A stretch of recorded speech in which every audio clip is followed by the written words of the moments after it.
was a nice summer day. My 5-year-old son James was playing outside in the backyard of our suburban home. James has always been a quiet boy. He plays by himself mostly. He never had many friends, but he has always had a wild imagination.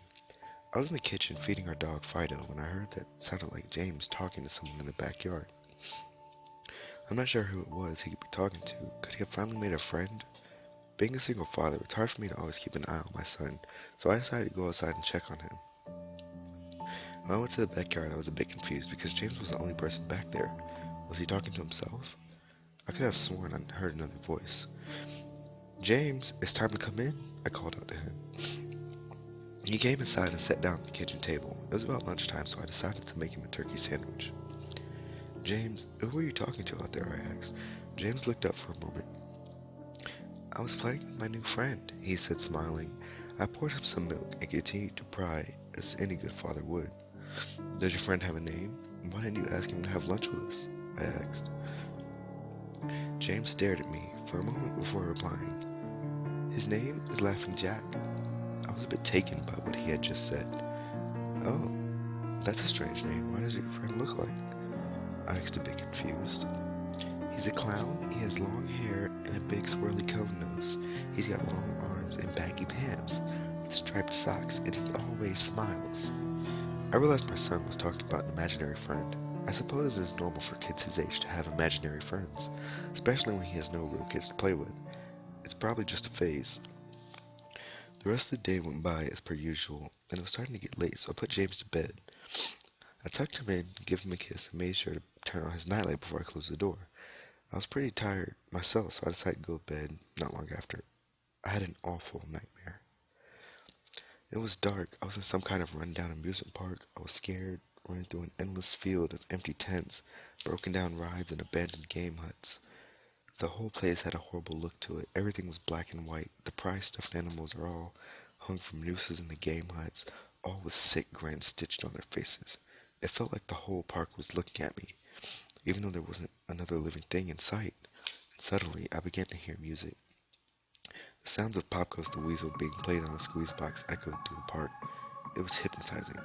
I followed its tune to the circus tent, almost in a trance, unable to stop my legs from moving forward. It was pitch black.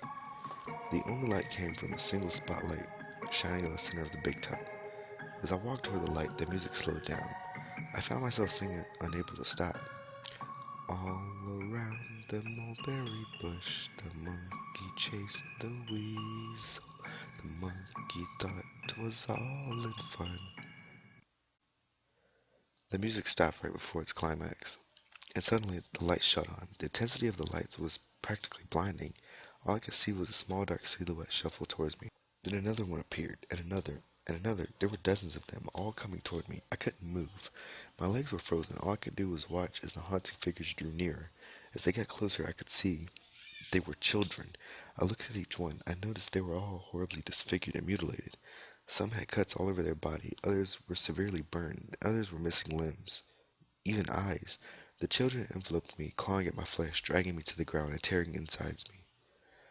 As the children tore me apart, I faded away. All I could hear was laughter. Horrible, awful, evil laughter. I woke up the next morning in a cold sweat. After taking a few deep breaths, I looked over and saw that a few of James's action figures were positioned facing me on the top of my nightstand. I sighed. James probably waking up early and put these here. I gathered up the toys and made my way to James's room. However, when I opened the door, James was sound asleep. I just shrugged and went and made breakfast. He was quiet, seemed a bit groggy. Perhaps he didn't sleep well either. I decided to ask him about the toys. James, did you put the toys in Daddy's room this morning? His eyes shot up at me for a moment, then quickly glanced back down at his cereal. Laughing Jack did it. I rolled my eyes and responded, well, you tell Laughing Jack to keep the toys in your room. James nodded and finished up his breakfast, then decided to go play out in the backyard. I went to relax in the living room. I must have dozed off because I woke up a couple hours later. Shit, I need to check on James. I was a bit worried. I had been over 2 hours and haven't checked on him. I stepped out to the backyard, but James wasn't there anymore. I was getting nervous, so I called out to him, James! James, where are you? But then I heard a giggle come from the front yard. I rushed up the gate around him to the front of the house. James was sitting on the sidewalk. I breathed a sigh of relief and walked Over to him. James, how many times have I told you to stay in the backyard? James, what are you eating? James looked at me, then reached into his pocket and pulled out a handful of hard candies in all other colors. This made me very nervous. James, who gave you that candy? James just stared at me, not speaking. James, please tell Daddy where you got that candy. James hung his head down and said, Laughing Jack gave it to me. My heart sunk. I kneeled down to look him in the eye. James, I've had enough of this damn Laughing Jack thing. He is not real. Now this is a very serious situation. I need you to know who gave you that candy. I could see my son's eyes tear up. But Dad, Laughing Jack did give me the candy. I closed my eyes and took a deep breath. James has never lied to me, but what he's telling me is impossible. I make him spit out the candy and I throw away the rest. James appears to be fine. Maybe I'm just overreacting. After all, he could have gotten it from Tom and Linda from next door, or Mr. Walker down the street. Either way, I'm going to have to keep a closer eye on James. That night, I put James to bed as usual and decided to go to bed early myself. Suddenly, I was woke up by a loud bang coming from the kitchen. I sprung out of bed and hurried down the stairs. When I got to the kitchen, I was horrified. Everything on the counters had been thrown on the floor. Our dog Fido hung dead from the light fixture. His stomach was cut open and stuffed with candy. He ate the same type that James was eating earlier that day. My shock was quickly broken by a sharp scream coming from James's room, followed by loud crashes. I quickly grabbed a knife from the drawer and moved up the stairs with the speed that only a father whose child is in danger could have. I burst through the door and flicked on the lights. Everything in the room was knocked over and tossed on the floor, my poor son in his bed crying and shaking with fear. A pool of urine staining the sheets. I scooped my child up and ran out the house and went next door to Tom and Lynn's house. Luckily, they were still awake. They let me use their phone and I called the police. It didn't take them long to arrive and I explained what had happened. They looked at me as if I were crazy. They searched the house, but all they found was a dead dog and 2 trashed rooms. The officer told me that someone had probably gotten into the house and done this right before making a quick escape when they heard me coming up the stairs. I knew it wasn't true. All the doors were locked and none of the windows were open. Whatever was in my house didn't come from outside. The next day, James stayed inside. I didn't want him to leave my sight. I went to the garage and found his old baby monitor and set it up in his room. If anything comes into his room tonight, I was going to be able to hear it. I went to the kitchen and grabbed the largest knife from the drawer and put it on my nightstand. Imaginary friend or not, I'm not letting anything hurt my little boy. Soon enough, night came. I put James to bed. He was afraid, but I promised him that I wasn't going to let anything happen to him. I tucked him in, gave him a kiss, and turned on the nightlight. Before closing the door, I whispered to him, "Good night, James. I love you." I tried to stay up as long as I could, but after a few hours, I felt myself drifting off. My baby would be safe for the night, and I needed to sleep. Just as I laid my head on the pillow, I heard a soft noise come from the baby monitor I had put on my nightstand. At first, it sounded like interference, like the kind of radio would make. Then it turned into a soft moan. Was James asleep?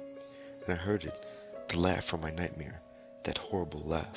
I sprung up from bed and grabbed the knife from under my pillow. I rushed over to James's room and creaked the door open.